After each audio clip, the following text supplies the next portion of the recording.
지난 주일에 우리는 서로 사랑하라는 이런 제목으로 말씀을 나누었습니다. 이제 오늘 설교의 제목은 서로 기도하라는 이런 제목입니다. 그리고 앞으로 몇 주간은 계속 이 서로라고 하는 이런 시리즈로 설교를 해야 되겠다라는 생각을 해봅니다. 왜냐하면 이 서로라고 하는 것이 바로 기독교 윤리의 핵심입니다. 그리고 중요한 관심사가 서로이기 때문에 그렇습니다.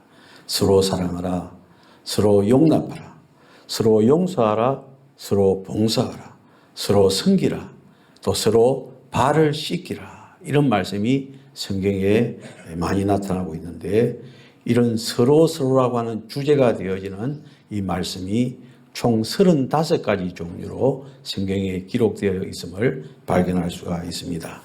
오늘 우리가 봉독한 이 야고보서 5장 16절에 보면은 그러므로 너희 죄를 서로 고백하며 병이 낫기를 위하여 서로 기도하라고 이렇게 말씀을 하고 있습니다. 서로 고백하고 서로 기도했을 때 의인의 강구는 역사하는 힘이 크다라고 말씀을 하고 있습니다. 서로 죄를 고백하고 병나음을 위해서 서로 기도하라고 했습니다. 왜 서로 고백해야 됩니까? 물론 우리는 죄를 고백할 때 하나님께 고백을 해야 됩니다. 나는 죄인입니다. 나는 이런 죄를 지었습니다. 이런 문제가 있습니다. 라고 하나님 앞에 고백해야 됩니다. 그런 다음에 꼭 있어야 되는 것이 무엇이냐면 성도들 간의 고백이 있어야 된다는 것이죠. 왜냐하면 개인의 죄는요, 인간관계에서 비롯되어졌기 때문에 개인에게 성도들 간의 죄를 고백할 수 있어야 된다는 것입니다. 나의 죄는 어떻습니까? 내가 짓는 죄는 다른 사람과의 관계 속에서 이 죄가 형성되는 경우가 많이 있기 때문에 그러한 것입니다.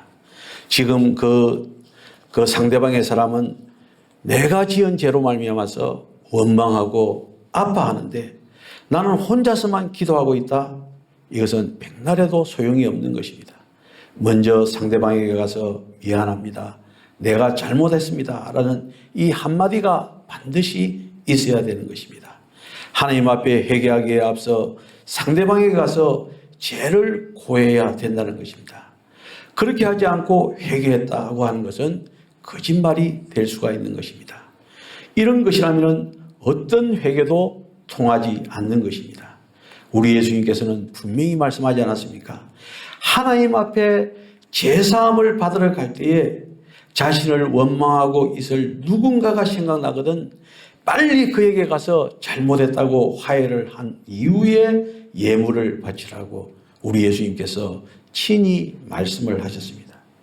그 사람은 지금 나를 원망하고 나 때문에 괴로워하고 있는데, 그런데 이것은 외면하고 하나님 앞에 가서 죄를 고하면서 사해 주기를 재촉한다는 것, 이것은 모순이다 이 말인 것입니다. 진실로 회개하려고 한다면 먼저 그에게 가서 I am sorry, 내가 미안합니다 라고 말을 할 수가 있어야 되는 것입니다. 여러분들, 우리가 빌레몬서를 보면 이런 내용이 잘 소개되어져 있습니다. 이 빌레몬서는 바울이 오네시모를 통하여 빌레몬에게 써보낸 것이 빌레몬서인 것입니다. 오네시모는 원래 빌레몬의 노예였습니다. 그는 주인 빌레몬의 물건을 훔쳐서 도망을 칩니다. 운 좋게 잡히지 않고 로마까지 갑니다. 거기서 이제 사도 바울을 만나서 믿음의 사람이 되는 것입니다. 그리고 하나님 앞에 회개하고 세례를 받고 예수 믿는 사람이 됩니다. 그리고 바울을 위해서 많은 봉사를 했습니다. 그러나 바울은 그런 빌레몬에게 만족하지 않았습니다. 바울은요, 빌레몬을 집으로 다시 원점으로 돌아가서 엎드려 잘못했다고 빌기를 원했습니다. 그래서 바울은 이 빌레몬에게 편지를 써서 그것을 가져가서 오네시모에게 편지를 써서 가져가서 빌레몬의 처분을 받으라고 권하고 있는 것이 빌레몬서인 것입니다. 여러분들, 이것이 바로 진정한 회개가 되어지는 것입니다. 만약에 오네시모가 로마에서 일평생을 살아간다면 그는 진정으로 회개한 것이 아닙니다. 누군가에게 상처를 주었다면요, 반드시 찾아가서 대단히 미안합니다. 내 말이 잘못되었습니다. 내 행동이 잘못되었습니다. 라고 서로 고백할 수 있는 것이 바로 오늘 본문에서 말씀을 하고 있는 것입니다. 제가 언젠가 영화를 하나 봤는데 얼굴이 너무 부끄러워서 막 뜨거웠습니다. 그게 뭐냐면은 2007년도에 개봉된 그 이창동 감독의 전도연 그 주연의 밀양이라고 하는 그런 영화였습니다. 혹시 보셨는지 모르겠지만은 저는 그 밀양이라고 하는 영화를 보면서 야, 참 기독교인으로서 부끄럽다는 그런 생각을 많이 해보았습니다. 그 밀양이라고 하는 그 영화의 내용을 보면은요, 그 전도연이 이제 주연인데 그 이름이 신혜입니다. 신혜인데 이 신혜가 서울에서 남편과 알콩달콩 잘 살다가 남편이 그냥 죽게 되어집니다. 그때 남편의 고향인 경남 밀양으로 내려와서 이제 이 신혜가 자리를 잡고 피아노 교습소를 꾸려가면서 새 삶을 모셔갑니다. 그런데 그만 그 외아들을 잃었습니다. 왜냐하면 그 아들이 준이인데 준이가 유괴되었다가 죽음으로 돌아왔습니다. 그래서 이 신혜는 바닥 없는 절망에 던져져 버리고 마는 것입니다. 유괴범이 누구냐면은 그 아들 준이가 다니던 웅변학원의 원장이었습니다. 한 번은 이 신혜가 그 원장에게 자기는 돈이 많다고 허풍을 칩니다. 그때 그 말을 들은 그 원장이, 웅변학원의 원장이 그 신혜의 아들 준이를 유괴를 해가지고 그만 죽이고 마는 그런 일이 일어났습니다. 그 일 이후에 이제 절망에 빠졌던 이 신혜는요, 이제 신앙에 기이하게 되어집니다. 그래서 기독교 신앙을 갖고 교회에 나가면서 신혜는 잃어버린 삶의 의미를 되찾습니다. 그런데 그 신혜의 고난은 끝나지 않습니다. 신혜가 진실한 신앙을 실천하기 위해서 이제 내가 상대방을 용서해야 되겠다 생각해서 교도소를 갑니다. 그래서 누구를 만납니까? 그 유괴범을 만나고 내가 당신을 용서하고 싶다라고 말을 했을 때 그 유괴범이요, 뻔뻔스럽게 자신은 이미 하나님으로부터 죄를 용서받고 구원을 받았다라고 당당하게 말을 했던 것입니다. 이때부터 두 사람의 신앙은 그 두 갈래 길이 되어집니다. 교도소의 유괴범은 모르겠습니다만은 나름대로 독실한 신앙생활을 해갔지만은 신혜라고 하는 이 여인은요, 그냥 그 말을 듣고 자기는 하나님 앞에서 용서함을 다 받았다고 말하는 그 유괴범의 말을 듣고 신앙을 지킬 힘을 잃어버리고 마는 것입니다.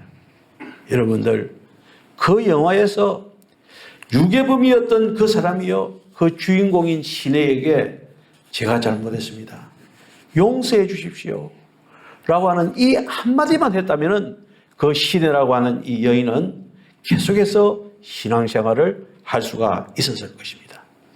유괴범은요, 상대방이 엄청난 괴로움 속에 있음에도 불구하고 자기는 이미 하나님께 자신의 죄를 고백했고 구원을 받았다고 말하므로 상대방에게 더 큰 고통을 주고 있는 그런 모습이 바로 밀양이라고 하는 영화 속에 나타나고 있습니다.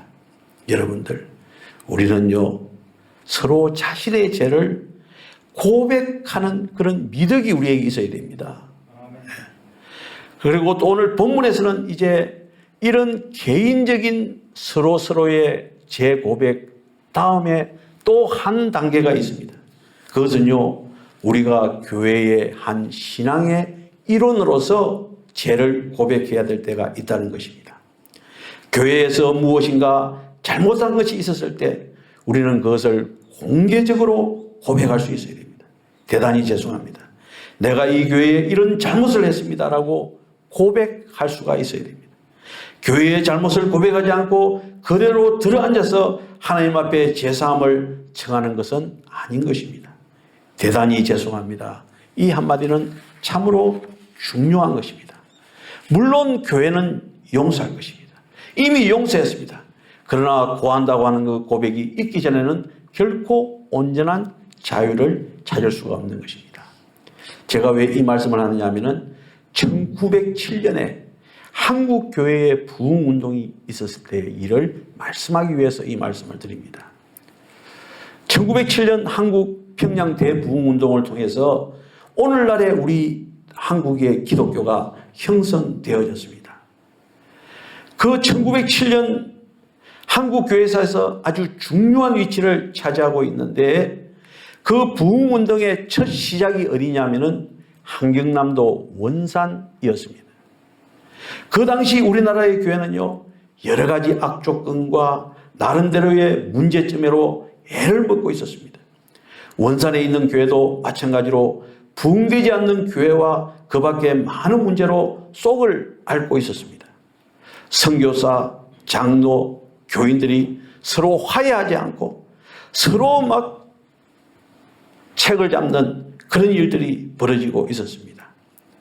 그 대표적인 것이 하나가 뭐냐면 지금도 그 일 때문에 지금도 북한에서는 그것을 예로 들어서 미국은 악한 놈들이다, 약한 자를 갈취하는 놈들이라고 악선전을 하고 있는데 그게 무엇이냐면은 어느 날 선교사의 가수원에 동네 꼬마들이 서리를 하러 왔습니다. 그리고 그 서리를 하고 온 그 동네 꼬마들이 잡혔습니다. 그때 선교사가 어떻게 해야 되겠습니까? 서리하러 왔다면은 그냥 뭐 사과든 복숭아든 몇 개 떼가지고 아니면 땅에 떨어져 있는 거 몇 개 주워가지고 너 마음껏 먹어라, 이렇게 했으면은 얼마나 좋겠습니까? 그런데 그 선교사는요, 그 꼬마들을 불러놔 놓고 염산을 물에 타가지고 그걸 가지고 그 꼬마들 이마에다가 도둑이라고 적었습니다. 그리고 밖에 햇빛이 쪼이는 곳에서 두 손을 들고 반나절을 서 있으라고 했습니다. 그로 인해서 어떻습니까? 그 꼬마들은 평생을 이마에 뭐라고요? 도둑이라고 하는 이 표시를 달고 살게 되었던 것입니다. 이게 바로 지금 북한에서요, 미국을 공격하는 하나의 미끼가 되어 있는 것입니다. 여러분들, 그 당시에 교회가 그런 상태였습니다. 지정신이 아니었습니다. 제정신이 아니었습니다. 그러다 보니까 교회는 어떻습니까? 자연히 부흥되지 않고 지체되기만 했습니다. 그런데 어느 날 기도의 시간이었습니다. 갑자기 한 장모님이 벌떡 일어나서, 여러분 대단히 죄송합니다. 제가 부족해서 교회에 이런 잘못을 했습니다. 이 교회가 부흥하지 못한 것은 모두 제 때문입니다. 라고 이렇게 고백을 했습니다. 교회 앞에 자복을 했다는 것이죠. 이에 어떤 선교사가 일어나서, 아닙니다. 제가 부지런하지 못한 제 잘못이 큽니다. 저는 교인을 원망했습니다. 라고 또 해결을 했습니다. 이렇게 해서 모두가 내 잘못입니다. 라고 하는 회개 운동이 일어났고 이것이 평양까지 전달되어지고 그 평양의 그 회개 운동은 전국에 확산되어져서 오늘날의 우리 한국 기독교가 있을 수 있는 그 계기가 마련되어진 것입니다. 여러분들, 우리도 마찬가지입니다. 우리 교회 앞에 누가 잘못했다, 이것이 아니라 내가 잘못했습니다, 내가 열심히 안 했습니다 라고 고백하는 우리가 되어야 되지 않겠습니까? 여러분들, 이런 고백 없이 왜 용서해 주지 않는가라고 원망하는 것은 잘못된 것입니다. 자기 자신이 잘못한 것인데 용서하고 말고가 어디 있겠습니까? 자기가 잘못해놓고 누가 누구에게 뭐라고 말할 수가 있겠습니까? 너희 죄를 서로 고하며 병 낫기를 위하여 서로 기도하라. 이런 고백이 필요한 것입니다. 우리의 죄를 숨김이 없이 서로 고백하고 기도할 수 있어야 되는 것입니다. 성도 여러분, 우리는 자기의 죄를 고백하면서 다른 사람의 죄를 지적하지 말아야 됩니다. 다른 사람에게 죄를 고백하라고 하지 않는 것이 중요합니다. 우리는 남의 죄를 흉보고 지적하고 비판할 것이 아니라 내 죄를, 내가 잘못한 것을 고백해야 되는 것입니다. 여러분들, 그리고 이 죄의 고백이라고 하는 것도 마찬가지입니다. 아무 죄나 고하는 것이 아니에요. 모든 가정 이야기나 사사로운 이야기를 시시콜콜 털어놓는 것은 아닙니다. 고백을 하다 보면은 어떤 때는요, 멍하니 자기 자신을 자랑하는 때도 있습니다. 회개한답시고 자기 교만에 빠지는 때도 있습니다. 그리고 남의 죄에 관심을 기울 때가 많이 있습니다. 이것이 문제입니다. 덕이 되지 않습니다. 여러분들, 본문에서 말씀하는 이 고백은 분명히 내가 개인적으로 누군가에게 잘못을 했을 때에는 찾아가서 이야기하거나 불러다가 이야기하는 것을 말하고 있는 것입니다. 말은 만일에 이러한 잘못을 했다면 숨이 넘어가기 전에라도 우리는 자복하고 회개해야 됩니다. 대단히 미안합니다. 당신의 마음을 아프게 했습니다. 다 내 잘못입니다. 라고 하는 이런 고백들이 성도들 사이에, 교회 공동체 사이에 일어날 때 그 교회는 살아나는 것입니다. 할렐루야, 살아나는 것입니다. 여러분들, 남을 원망하지 맙시다. 저 사람 때문에 우리 교회가 이래. 이런 이야기는 절대로 해서는 아니 되는 것입니다. 여러분들, 이렇게 서로 죄를 고백하면 그 다음에 오늘 본문에서는 무엇이라고 말씀하고 있습니까? 서로 기도하라. 서로 기도해야 된다는 것입니다. 사도행전 12장 4절로부터 5절 그리고 12절에 보면 이런 말씀이 있습니다. 잡음에 옥에 가두어 군인 내식인 내패에게 맡겨 지키고 6월절 후에 백성 앞에 끌어내고자 하더라. 이에 베드로는 옥에 갇혔고 교회는 그를 위하여 간절히 하나님께 기도하더라. 깨닫고 마가라 하는 요한의 어머니 마리아의 집에 가니 여러 사람이 거기서 모여 기도하고 있더라는 이런 말씀인데, 이 말씀이 무엇입니까? 이는 사도행전 12장에 나오는 말씀인데요. 베드로가 복음을 전가하다가 감옥에 갇히게 됩니다. 감옥에 갇힌 베드로가 어떻게 감금되어 있냐면은 16명의 사람이 사계조로 나누어서 그 베드로를 지키고 있는, 감옥 안에서도 또 지키고 있는 그런 상황이었습니다. 그때 교회는 어떻게 했습니까?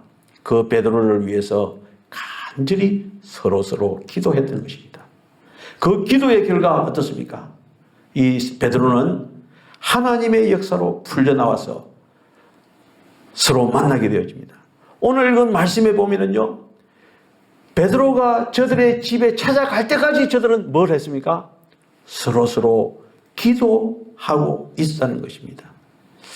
여러분들, 이런 일이 오늘날에는 일어날까요? 일어나지 않을까요?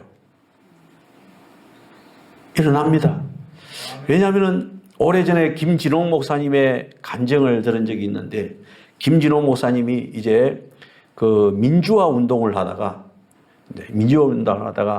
감옥에 갇히게 되었습니다. 그때 이제 빈민촌에 교회가 있었는데요. 할빈교회입니까? 그 교회에 있었는데, 그 교인들이 이제 김진홍 목사님이 석방될 수 있도록 밤에 시간을 정해놓고 이제 기도회를 했던 것입니다. 면회를 가서 김진홍 목사님에게 우리가 밤에 이렇게 모여서 목사님이 석방되기를 위해서 기도합니다 라고 말을 하니까 김진홍 목사님이 아이고, 먹고 살기도 힘드는데 그냥 집에서 푹 주무시고 그냥 나는 여기 있다가 나갈 테니까 그렇게 지내십시오 라고 했답니다. 그럼에도 불구하고 그 사람들이요, 그 빈민촌의 사람들이 낮에 새빠지게 일을 하고 밤에 지친 몸으로 목사님의 석방을 위해서 기도했을 때 그 목사님이 며칠 안 돼서 석방되어졌다라고 이렇게 간증하는 것을 들어볼 수 있었습니다. 그러면서 이제 이 베드로의 이야기를 김진홍 목사님이 하는 것을 들어볼 수가 있었습니다. 여러분들, 우리는 지금요 서로 기도해야 될 때입니다. 할렐루야. 11월 28일 날 임직식이 있지 않습니까? 그래서 금요일 날 좀 모여서 기도하자라고 하니까 별로 안 오대요. 관심이 없는지. 근데 오늘 이제 주보에 광고를 실었습니다. 금요일 날 7시 반에서 한 1시간 이렇게 기도하고 또 1시간은 자유롭게 기도하는 그런 시간을 가지겠습니다만은 여러분들 기도하시기 바랍니다. 우리 서로 기도합시다. 여러분들 11월 28일 임직식, 저는 우리 서귀포 동원교회 부임하고 나서 이 날을 간절히 기다리고 또 기다렸습니다. 왜냐하면 이 날은 대외적으로 이제 우리가 공포하는 날입니다. 우리 교회가 안정되었다. 이제 우리 교회는 이제 힘있게 나아갈 것이다 라는 것을 외치는 날이 11월 28일이거든요. 여러분들, 이 11월 28일을 가장 미워하는 자가 누구겠습니까? 악한 마귀 권세가 아니겠습니까? 혹시 여러분들 영적으로 느껴보셨습니까? 왜 이 날이 다가오니까 와 성도들과의 왜 이렇게 사이가 안 좋는가, 이런 거 안 느껴보셨습니까? 영적으로 아마 느낄 수가 있었을 것입니다. 여러분들, 악한 마귀 권세는 어떻게 하든지 우리를 분열시키고 혼란시키려고 애를 쓰고 있는데 우리가 가만히 있어야 되겠습니까? 예. 참 제가 금요일 날 이제 찬양 인도를 하려고 그러니까 우리 교회는 보니까 찬양 인도할 사람도 없고 제가 또 찬양 인도를 해야 되는 것입니다. 또 기도를 갖다가 앞에서 누가 좀 해주면 좋겠는데 기도를 인도할 사람도 없고 그러니 제가 기도 인도도 해야 되고 찬양도 해야 되고 그 다음에 아무튼 모든 걸 해야 되는데 알다시피 제가 또 이 중요한 일을 앞두고 좀 허리를 다치지 않습니까? 그래서 허리가 아파서 1시간 동안 2시간 동안 서서 할 수 있을까 고민하고 있었는데 아이고 제가 하니까 거뜬하게 하게 됩니다. 할렐루야. 하나님께서 도와주시는 것입니다. 여러분들 11월 28일은요 우리에게 역사적인 일이고 이제 다시 한번 도약할 수 있는 외침을 하는 날이 바로 11월 28일인 것입니다. 이를 위해서 우리가 어떻게 해야 된다고요? 서로 기도해야 되는 것입니다. 남 탓하지 말고, 남 탓하지 말고 모든 것은 누구 탓이라고요? 내 탓이요. 내 잘못이요. 내 열심이 없었다라고 생각하면서 하나님 앞에 죄를 고백하고 또 서로 간의 죄를 고백하면서 잘못을 인정하면서 기도하는 그런 우리의 삶이 되어야 되는 것입니다. 여러분들, 우리의 기도는요 반드시 하나님께 상달되어집니다. 사도행전 10장 2절로부터 4절에 보면 이런 말씀이 있지 않습니까? 그가 경건하여 온 지방과 더불어 하나님을 경외하며 백성을 많이 구제하고 하나님께 항상 기도하더니 하루는 제9시쯤 되어 환상 중에 밝히 보매 하나님의 사자가 들어와 이르되 고넬료야 하니 고넬료가 주목하여 보고 두려워 이르되 주여 무슨 일이니까? 천사가 이르되 네 기도와 구제가 하나님 앞에 상달되어 기억하신 바가 되었다. 할렐루야. 무엇이라고요? 기도와 구제입니다. 기도와 구제. 네 기도와 구제가 하나님께 상달되었다. 그래서 우리가 기도할 때는요, 내가 기도하는 이것을 하나님께서는 듣고 계시는구나. 할렐루야. 이걸 꼭 기억해야 됩니다. 내가 어떤 을 위해서 구제를 했을 때 하나님께서 내 구제하는 것을 보고 계시는구나. 할렐루야. 이것을 꼭 기억해야 되는 것입니다. 여러분들, 하나님의 사자로부터 내 기도와 구제가 하나님 앞에 상달되어 기억하신 바가 되었다라는 이 말을 들었을 때에 고넬료의 마음은 어떻겠습니까? 우리 모든 성도들도 이런 하나님의 사자로부터 말씀하시는 것을 듣는 우리 성도들이 되시기를 주님의 이름으로 축원합니다. 제가 이 설교를 하면서 이제 복음송 하나가 생각이 났습니다. 그는 기도할 수 있는데 라는 것이었습니다. 기도할 수 있는데 왜 걱정하십니까? 기도하면서 왜 염려하십니까? 기도할 수 있는데 왜 실망합니까? 기도하면서 왜 방황하십니까? 주님 앞에 무릎 꿇고 간구해 보세요. 마음을 정결하게 뜻을 다하여 기도할 수 있는데 왜 걱정하십니까? 기도하면서 왜 염려하십니까? 여러분들, 참으로 우리의 기도하는 모습을 아주 구체적으로 표현한 찬양곡 같지 않습니까? 우리는 기독교인으로서 기도를 합니다. 하루에 식사 몇 번 합니까? 3번 하니까 3번 이상씩은 꼭 기도를 합니다. 그럼에도 어떻습니까? 기도 이렇게 할 수 있는데 걱정하고 실망하고 기도하면서도 염려하고 방황하고 있는 것이 우리의 현실이 아닙니까? 그렇다면 이런 기도에 대한 우리의 모습을 하나님께서는 어떻게 생각하시겠습니까? 아마 많은 슬픔이 있을 것입니다. 왜냐하면 우리가 확신에 찬 기도를 하지 않기 때문에 그런 것입니다. 여러분들, 우리의 기도는 반드시 응답받을 줄로 믿습니다. 이런 마음의 자세로 우리가 기도해야 되는 것입니다. 여러분들, 성경에 보면은요, 훌륭한 기도의 사람이 있습니다. 누굽니까? 엘리야입니다. 엘리야는 기도의 사람이었습니다. 저는 이 엘리야를 통해서 많은 도전을 받는데, 왜 도전을 받느냐 하면요, 이 야고보서 5장 16절로부터 이제 18절까지의 말씀을 보면은, 그러므로 너희 죄를 서로 고백하며 병이 낫기를 위하여 서로 기도하라. 의인의 강구는 뭐라 그랬습니까? 역사하는 힘이 큼이니라. 여러분들 의인이십니까? 여러분들 의인이십니까? 아닙니까? 내가 내 자신을 생각하면 도저히 의인 같지 않는데, 누가 의인을 삼아 주셨습니까? 예수님의 공로로 피로 말미암아서 우리는 의인입니다. 따라서 의인의 강구는 역사하는 힘이 많으니라. 할렐루야. 예. 다음에 17절에 보면은 엘리야는 우리와 무엇이 같다 그랬습니까? 성정이 같은 사람이었어요. 성정이 같은 사람. 이는 똑같은 사람이라는 것입니다. 엘리야나 우리나 똑같은 사람이라는 것입니다. 그런데 엘리야가 얼마나 기도의 능력이 있었느냐? 기도한 적 3년 6개월 동안 땅에 비가 오지 아니하고 다시 기도하니 하늘이 비를 주고 땅이 열매를 맺었다. 여러분들, 기도하니까 3년 6개월 동안 비가 오지 않는 거예요. 얼마나 기도의 능력이 강한 사람입니까? 그런데 그 기도의 능력이 강한 엘리야가 우리와 뭐가 같다고요? 성정이 같다. 똑같다라고 하는 그런 말씀인 것입니다. 여러분들, 엘리야가 그렇게 했다면 우리도 똑같은 기도의 응답을 받을 수 있을 줄로 믿습니다. 그래서 오늘 찬양에도 엘리야의 하나님이 누구의 하나님이라고 그랬습니까? 나의 하나님. 엘리야의 하나님이 나의 하나님이라고 그랬어요. 나의 하나님이 엘리야의 하나님이고 엘리야의 하나님이 나의 하나님이라는 것이죠. 그래서 여러분들, 우리 이제 11월 28일 날 우리 교회의 큰 행사를 앞두고 우리 서로서로 기도합시다.